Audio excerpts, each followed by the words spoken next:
Bonjour à toutes et à tous, ravi de vous retrouver sur le plateau de Club Sport en France, le club qui, comme vous le savez, chaque semaine ouvre ses portes à une discipline, à une pratique sportive. Cette semaine, c'est la Fédération française de billard qui nous accompagne. On va balayer ensemble pendant une demi-heure l'actualité, l'histoire aussi de ces disciplines multiples parce que le billard est extrêmement riche, surtout en France. Plateau riche à mes côtés avec notamment Marion Jude qui nous accompagne. Bonjour Marion, comment vas-tu ? Ça va bien, merci. Très bien. Double championne d'Europe U18. Et on parle de billard black ball. On aura l'occasion de détailler, évidemment, ce sera l'un des enjeux de cette émission, les différentes spécificités de chaque discipline. Une discipline extrêmement complète, extrêmement exigeante. Marc Massé ne dira pas le contraire, c'est le DTN de la Fédération. Bonjour Marc. Bonjour Maxime. Une longévité à faire pâlir tous les présentateurs télé, tous les DTN, parce que ça fait 20 ans que vous êtes en poste. À peu près. Félicitations. Déjà, merci beaucoup. Parce que c'est pas facile avec des compétiteurs comme on a autour de la table et on va évidemment aborder par le menu leur quotidien. Juste avant cela, on aura évoqué avec Nicolas Henrique, le sélectionneur de ces équipes de France. Black ball plutôt, c'est ça Nicolas ? Oui, black ball. Bonjour à vous. On aura évoqué aussi tout au long de cette émission le suivi que vous pouvez avoir d'ailleurs de ces sportifs. L'un d'entre eux s'appelle Jérémy Bury, il est en notre compagnie. Bonjour Jérémy, vice-champion du monde, bravo. Vous avez bien joué au billard français carambole à 3 bandes et vous êtes donc l'un des meilleurs de votre discipline et vous êtes venu avec vos objets de torture ou plutôt de plaisir. Les objets justement, c'est par cet attrait qu'on a l'habitude de débuter cette émission. L'objet du désir sans plus tarder.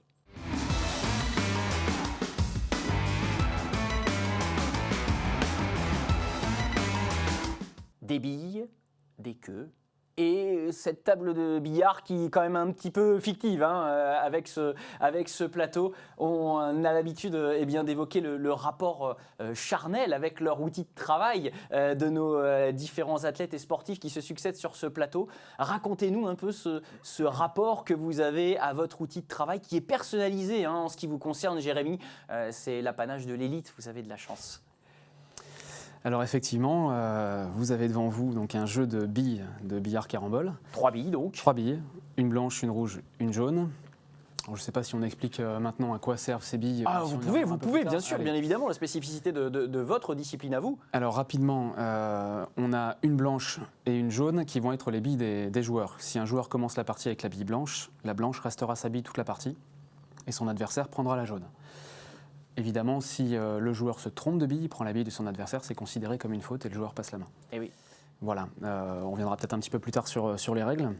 Ça, c'est pour les billes. On a ici le bleu. C'est une craie, en fait, qui vient se mettre à l'extrémité de la queue de billard que voici, qui est constituée de 2 parties. Une partie inférieure qui s'appelle le fût et une partie supérieure qui s'appelle la flèche. À l'extrémité, on a donc cette petite partie blanche qui s'appelle la virole, sur laquelle est posé et collé un procédé, qui est une pièce de cuir en fait. Alors, il y a plusieurs spécificités, plusieurs types de procédés. Là, on a un procédé multicouche avec plusieurs couches superposées de cuir.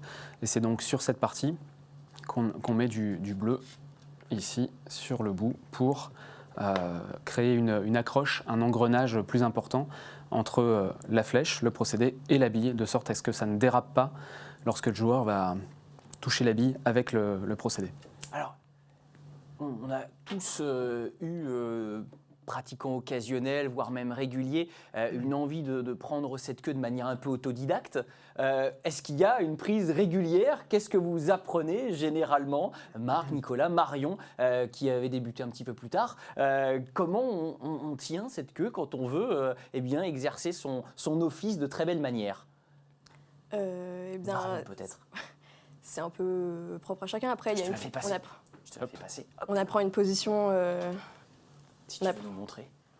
Moi, je ne joue pas trop avec ce type de canne. Bien sûr. Là, c'est une canne qui est un peu plus légère. Après, la table est un peu trop haute. Oui. Mais je vous fais la position. Oui, une petite position. Ça va être un peu... le chevalet, c'est ça pour... Chevalet. Mais après, le chevalet, ça dépend aussi des personnes. Moi, je sais que je mets souvent les doigts comme ça, là, pour avoir plus de stabilité en fait, dans le creux entre le pouce et les phalanges. Là.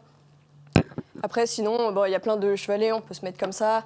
si on est sur le rebord du billard. Après, voilà, ça dépend des personnes. Ça s'opère donc avec les autres doigts. Hein. Oui, c'est ça. Ça s'opère en fait avec tous les doigts.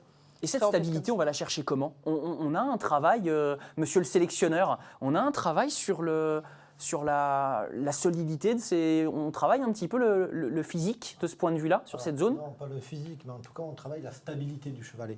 Si le chevalet n'est pas stable, la queue peut légèrement bouger et le moindre millimètre d'erreur peut vous faire louper le coup. On travaille beaucoup la stabilité du chevalet, notamment au billard black ball où effectivement il y a beaucoup de billes dans un espace restreint et donc on peut avoir divers chevalets où on va être plutôt sur le bout des doigts ou alors la pomme qui repose bien sur la surface de jeu.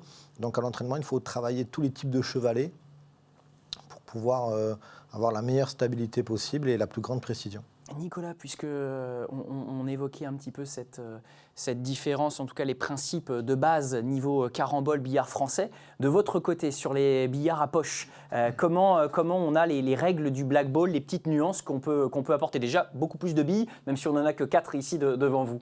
Est-ce que vous pouvez nous expliquer un peu les nuances ? Ici nous avons seulement 4 billes, mais au total il y a 16 billes. Il y a la bille blanche, c'est la bille de tir. C'est la bille utilisée par chaque joueur, 7 billes pour chaque couleur. Et la bille noire, il n'y en a qu'une seule qui est numérotée 8. Le but du jeu, c'est à l'aide de la bille blanche, propulser les billes de son groupe de couleurs dans les poches. Et une fois que toutes les billes de son groupe de couleurs ont été empochées, il faut rentrer la bille numéro 8. Le joueur qui empoche la bille numéro 8 a gagné la partie. Très bien. Et alors, d'autres spécificités, d'autres disciplines, quelles nuances on peut apporter par rapport au snooker, billard américain, quelles sont les différentes nuances qu'on va pouvoir apporter par rapport au black ball ? Alors, il y a plusieurs spécificités. Tout d'abord, c'est le matériel. Le billard black ball, c'est le billard le plus petit, qui fait 2,10 m de long. Puis vous avez le billard américain qui va être beaucoup plus grand, qui va faire 2,60 m de long. Et le snooker, qui est le plus grand des billards, qui lui fait, je crois, 3,80 m de long.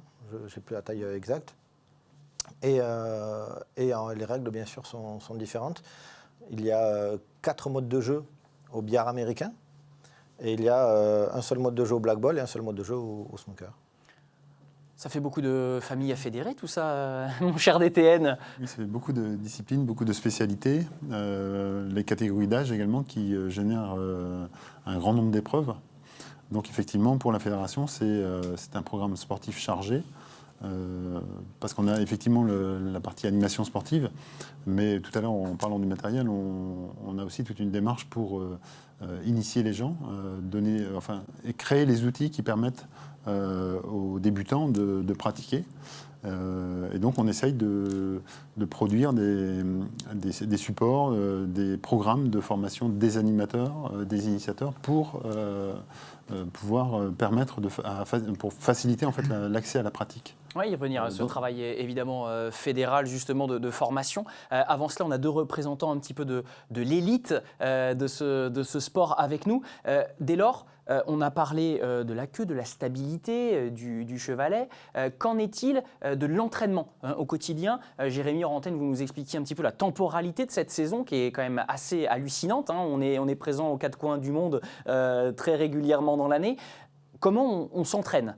Et quelle partie du corps, je parle pour le physique, parce qu'il n'y a pas que ça, mais physiquement, qu'est-ce que vous avez besoin de travailler ? C'est plus marathonien ou sprinter ?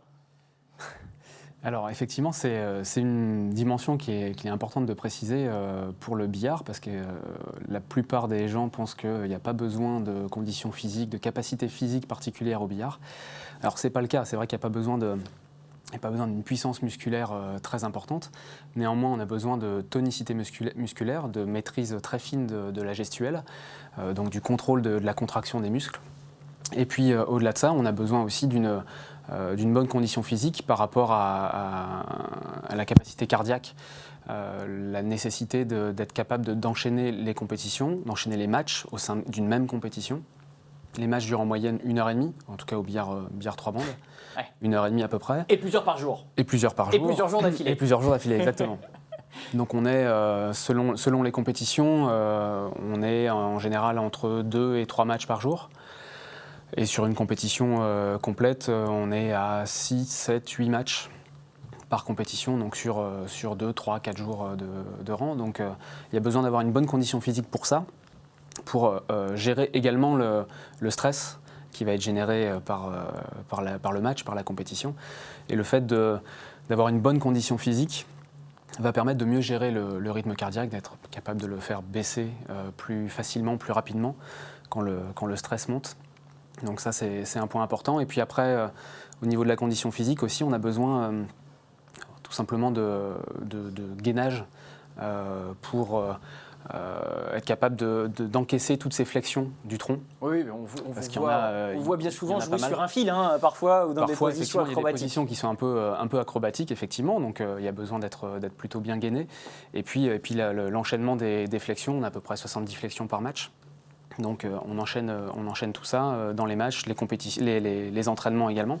Donc du gainage, c'est gainage et entraînement en endurance fondamentale, c'est vraiment les deux aspects en capacité physique qui sont à travailler. Donc le physique, Marion, tu as une approche tactique, tu as des schémas forts que tu aimes reproduire, je ne sais pas, à blanc, sans adversaire. Comment tu t'entraînes avant de débuter un match ou en période de préparation ? Alors en période de préparation, c'est plutôt l'entraînement de tous les jours, en quelque sorte. Moi, je fais pas... Bon, avec les cours, c'est un petit peu compliqué des fois de trouver le temps pour s'entraîner. Bon, j'essaie de m'entraîner au minimum plutôt 3-4 heures par semaine, quand même. Après, j'ai quand même des compétitions assez régulièrement, donc ça fait en quelque sorte partie de l'entraînement aussi. Mais sinon, j'ai pas de préparation particulière. Je sais, comme l'a dit Jérémy, moi j'aime bien faire un petit peu de sport à côté pour garder une activité un petit peu plus physique que le billard. Voilà, ça m'aidait à me sentir mieux, aussi bien physiquement que même mentalement, parce que c'est très important aussi le mental au billard. Donc voilà, ça c'est ma préparation. J'ai pas d'exercice particulier après ou quoi que ce soit, c'est surtout jouer un maximum en fait. Marion, parenthèse que l'on ouvre et qu'on va vite refermer, mais qui vient de célébrer l'obtention d'un bac avec la mention très bien. Donc mène de front l'entraînement et les études. On essaie de faire une petite radioscopie de ce que pouvait être l'outil de travail de nos champions. Radioscopie de la fédération maintenant, de cette discipline.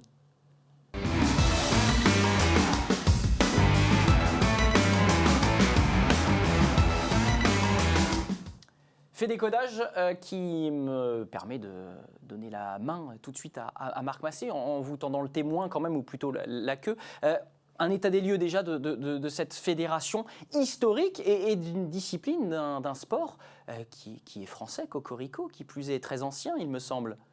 Oui, le billard est français avant tout, c'est-à-dire toutes les disciplines émanent de la même discipline d'origine qui a été créée en France il y a plusieurs siècles. La Fédération française de billard existe depuis 1903. Elle organisait au départ que le billard français ou le billard carambole, plus exactement.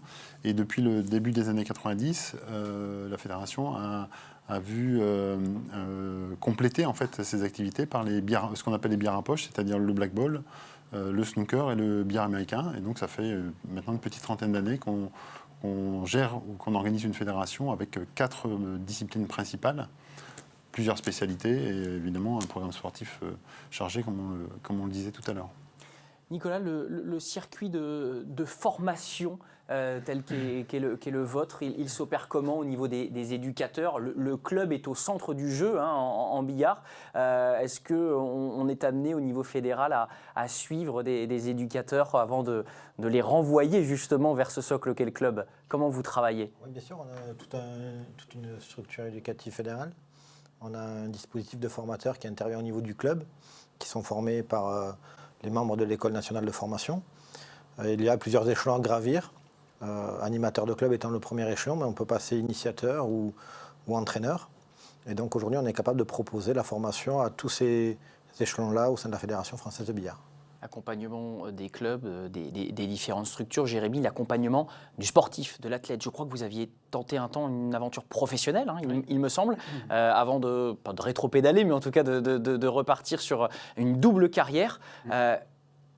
comment on fait déjà vous n'êtes pas le seul, certes, il y a plein de disciplines où c'est le cas, mais surtout, qu'est-ce qui manque aujourd'hui à votre discipline carambole pour véritablement franchir ce cap on n'est pas coréen ou on est dans un fief la mondial, par exemple, mais on s'appelle le billard français quand même. Après, comme dans beaucoup de sports, ce qui est compliqué, c'est l'après-carrière. Après, au billard français, au billard d'une manière générale, on a la possibilité de jouer, d'évoluer à un très haut niveau, jusqu'à un âge plus avancé qu'au tennis ou qu'au foot, par exemple.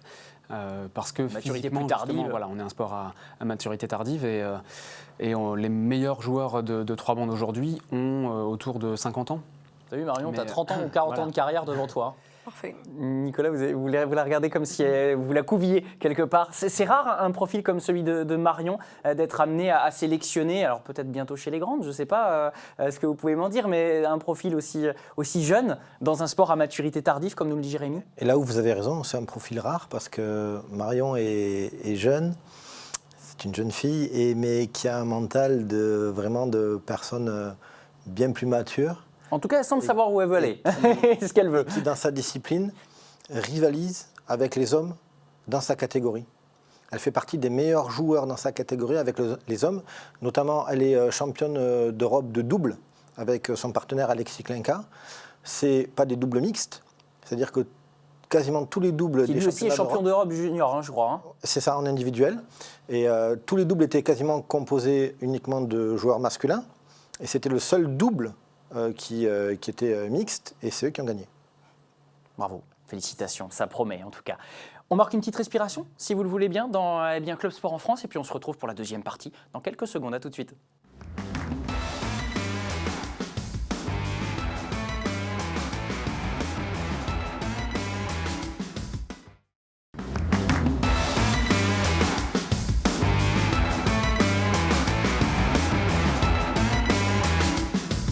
De retour sur le plateau du club, on parle billard. Je ne vais pas faire le mouvement de la queue parce que je le fais très très mal, ce serait ridicule. On est avec des champions et des membres de la Fédération française de billard. Il est question de billard français, carambole, il est question de blackball, on a évoqué ses spécificités. On va poursuivre avec notre traditionnelle rubrique Fait débat.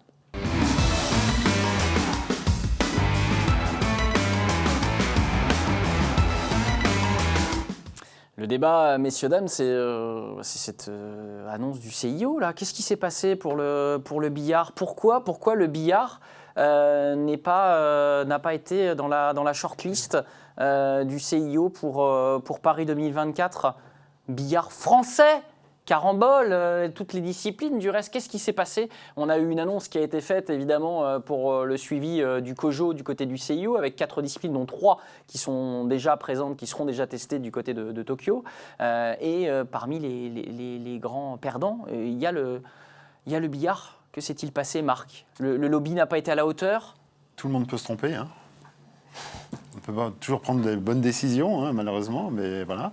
En tout cas, notre campagne était, à mon avis, excellente. Nous n'étions pas habitués à ce genre de campagne pour intégrer le programme des Jeux Olympiques. Donc je pense que l'équipe qui a été mise en place pour porter cette campagne a été performante. Ensuite, nous ne sommes pas les seuls déçus. Je Bien pense sûr. que le karaté et le squash le sont bien plus que nous encore, dans la mesure où ils étaient déjà davantage, ils avaient déjà un pied dans la place, en tout cas pour le karaté, ils avaient même les 2 pieds dans la place déjà, ce n'était pas notre cas. Donc voilà, en fait, ce sont des... Alors, il y a un retour du CIO après Tokyo en 2020, notamment pour voir un petit peu comment se sont passés ces sports. C'est possible qu'il y ait un revirement que... Non, c'est... Un revirement, je n'y crois pas beaucoup. En tout cas, on a quelquefois un peu de mal à lire un peu les processus ou les procédures mises en place. L'attribution. Dans ce cas-là, l'annonce en fait de la discipline retenue, en tout cas pour ce qui concerne le COJO de Paris, est intervenue bien plus tôt que prévu, ce qui n'a pas été apprécié, c'est le moins qu'on puisse dire, par les gens qui se sont donné beaucoup de mal pour présenter leur discipline et la candidature de façon sérieuse Et donc on n'a pas du tout, évidemment, apprécié la manière dont les choses se sont déroulées. Mais bon, encore une fois, c'est un jeu dans lequel les règles n'ont pas été très claires, en tout cas, et peut-être pas respectées à la lettre, en tout cas de ce qu'on connaissait au départ. Quoi. Alors, il y a eu du rebond pour certaines disciplines. Je pense notamment à la pétanque qui s'est lancée sur la participation au JO de la jeunesse à Dakar en 2022. Est-ce que le billard veut s'offrir une vitrine comme ça, interdisciplinaire, pour faire valoir à la fois son esthétisme, mais son côté compétitif? Est-ce que ça, c'est envisageable? Est-ce que... Le sport billard participe déjà aux Jeux mondiaux, qui sont un peu les sports olympiques des sports non olympiques. Oui, puisque le CIO l'a déclaré d'intérêt sportif depuis plus de 20 ans maintenant. Ça se dispute tous les 4 ans comme les Jeux olympiques, l'année qui suit les Jeux olympiques d'été. Donc 3 de nos disciplines sont déjà inscrites au programme de ces Jeux mondiaux, donc le billard américain, le snooker et le billard carambole. Donc disons qu'on essaye de renforcer ce positionnement dans des événements pluridisciplinaires. Après, les autres jeux, les jeux méditerranéens, les jeux de la jeunesse, etc., sont assez difficiles d'accès. Ils demandent également de faire acte de candidature, des candidatures structurées, qui prend en compte notamment la partie installation, parce que pour pratiquer, il faut des installations. Et voilà, donc c'est pas si simple. Il y a un autre élément qui nous semble intéressant dans la candidature qu'on a portée, c'est le fait de décloisonner un peu les disciplines, parce que autant la fédération a fait un gros travail pour décloisonner les 4 disciplines du billard, autant au niveau international c'était moins vrai, et cette candidature a permis aux instances internationales de se rapprocher, de travailler ensemble, et on espère en tout cas que les conséquences seront très positives sur l'organisation internationale du billard. Oui, puisque c'est vrai qu'au niveau du CIO, déjà, on voulait des choses ramassées, des disciplines qui puissent être faciles, entre guillemets, d'accès. Le prochain gros chantier du billard à l'échelle française pour se développer, médiatisation, justement, harmonie des disciplines. Oui, ce sont des débats presque philosophiques, mais qu'en est-il un petit peu de ce travail que vous voulez mener? Il y a plusieurs chantiers. Il y a effectivement le chantier qu'on évoquait tout à l'heure, à savoir la formation des encadrants, la formation des pratiquants. Il y a aussi le volet structuration des clubs, les structures de la fédération en général. Et puis, il y a aussi le fait de développer la culture sportive dans la discipline du billard. On en a dit quelques mots avec nos champions sur le plateau. Il y a un manque général de culture sportive dans notre discipline. Et il y a aussi ce volet-là à développer. Et donc, on le fait avec Nicolas et avec d'autres, avec les groupes France qu'on met en place, pour les différentes spécialités et disciplines du billard pour préparer les compétitions internationales. Eh bien, on sera là pour vous avec la diffusion notamment des championnats de France de Black Ball bien dans les prochains jours sur notre antenne. On va terminer cette émission de manière un peu plus légère, si vous le voulez bien. Le traditionnel quiz. Vous allez être sur le grill à nouveau.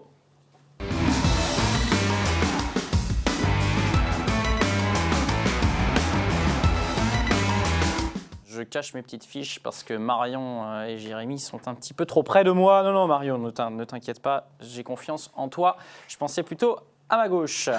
Jérémy, j'ai bien vu. Ce coup d'œil, vous êtes 4, il y a 4 questions. Ça tombe bien, vous participez tous. Pas de rapidité, vous faites une proposition chacune. J'en tiendrai compte et je tiendrai les comptes. Surtout, première question. Le dernier champion du monde français de carambole 3 bandes, désolé pour ce côté Black Ball. Qui était-il, le dernier champion du monde français, qui n'est donc pas Jérémy Bury, en tout cas jusqu'à novembre prochain, date des prochains mondiaux. Alors, 3 propositions. Bernard Siguré, Jacques Devin, Alfred Lagache. Bernard Siguré, Alfred Lagache, Jacques Devin. Vous avez chacun une réponse à apporter. C'est très vieux. Ça date, oui, effectivement, ça date. Je suis désolé. Ça date, c'est entre deux guerres. J'essaie de... C'est entre deux guerres. Oui, absolument, c'est très vieux. Non, vous donnez votre langue au chat? C'est J'ai un gros doute. ouais, que et c'est puis c'est pas notre Je discipline. Lagache aussi. Je pense que c'est Lagache, mais j'ai un doute quand même. C'est tellement vieux. Ouais, eh bien, vous Au restez. hasard, Siguré, au hasard. Siguré. Aucune idée. Ok, bon. Eh bien, c'est Alfred Lagache. Ouais. Alfred Lagache, seul champion du monde d'ailleurs hein, en billard français, carambole 3 bandes en 1935 et 1937. C'était un petit peu de hasard si j'ai bien compris Jérémy, mais ça fait quand même un point. Un doute, disons qu'il y avait. De quel sport dérive le billard? Le bowling, le cricket, le croquet. Le croquet, pardon. Croquet. Bowling, cricket ou croquet? Croquet. Croquet. Croquet, 2 croquets à ma gauche, 3 croquets. Je vais dire pareil alors. Ouais, 4 croquets. Il faut suivre les roues, comme on dit en vélo des fois. Hein. Sucer les roues, je leur fais c'est important. C'est le croquet, puisque évidemment, quand l'hiver venu, voilà, on a l'image d'ailleurs, nos chers membres de la noblesse à l'époque ne pouvaient pas jouer au croquet en extérieur. Eh bien, ils se rabattaient à l'intérieur sur une table avec des arceaux, puis les arceaux sont devenus des poches, et on a pu, eh bien, effectivement, voir le billard naître. C'était donc au Moyen-Âge, vous l'aurez Pour des problèmes compris. de dos, pour des problèmes de dos également. Ah oui, Pour éviter qui de se sont jouer mis sur les tables. Au sol, on pouvait jouer sur la table pour éviter de trop se pencher. Pas mal ce complément. Voilà. Ça fait pas un point de plus, mais C'est je dommage, prends hein. quand même Mais ce j'ai complément essayé. d'information. Alors, tout à l'heure, vous avez entendu Jérémy nous parler du procédé. Vous pouvez peut-être nous le montrer, d'ailleurs, le procédé, Nicolas, sur eh bien, cette queue. Voilà. Voilà, c'est cette partie de cuir à Qui l'extrémité de la queue. Qui l'a inventé, le procédé? Mingo. C'est un Français. Oui, Mingo. Prénom? Didier Essayons. Là, c'est une colle. C'était un capitaine de l'armée française. Oui, effectivement. François Mingo, inventeur dans les années 1820. Le complément d'information ne rapporte pas de points, mais vous avez été globalement très bons, messieurs, dames. J'ai vu que tu suivais quand même, Un Marion. petit peu. Pour le moment, c'est Alfred Lagache qui vous permet de faire la différence hein, sur la gauche. Qui est le recordman de titre de champion du monde de Black Ball? On est chez vous là. Hein. Le Black Ball sur ma droite. Gareth Potts, Adam Davis, Mick Hill. C'est le triple tenant du titre quand même. Hein, donc il s'agirait de suivre l'actualité, messieurs, dames. Donc je dirais Nikhil. Oui, j'aurais dit pareil. On en a 4. Bon, eh bien, vous êtes donc à égalité, sauf sur la première question. Alfred Lagache qui donne la victoire à Jérémy Bury. Félicitations, Jérémy. En deuxième semaine. Oui, vous pouvez revenir en deuxième semaine. On se fera un plaisir de vous accueillir, en tout cas, sur ce plateau. Merci en tout cas à vous d'être venu. C'était un grand plaisir. On va essayer de porter haut les couleurs maintenant du billard sur notre antenne, proposer un maximum de directs et puis vous voir eh bien, pour ces matchs notamment. On en prend le pari, Marion? On peut. On fait comme ça, Jérémy? Allez, Très bien. avec plaisir. Merci beaucoup. Merci Marc, merci Nicolas de nous avoir accompagnés. On se dit évidemment à la semaine prochaine pour un nouvel opus de Club Sport en France. Merci à Charles-Emerick Souchu et à ses équipes en régie. Bye bye.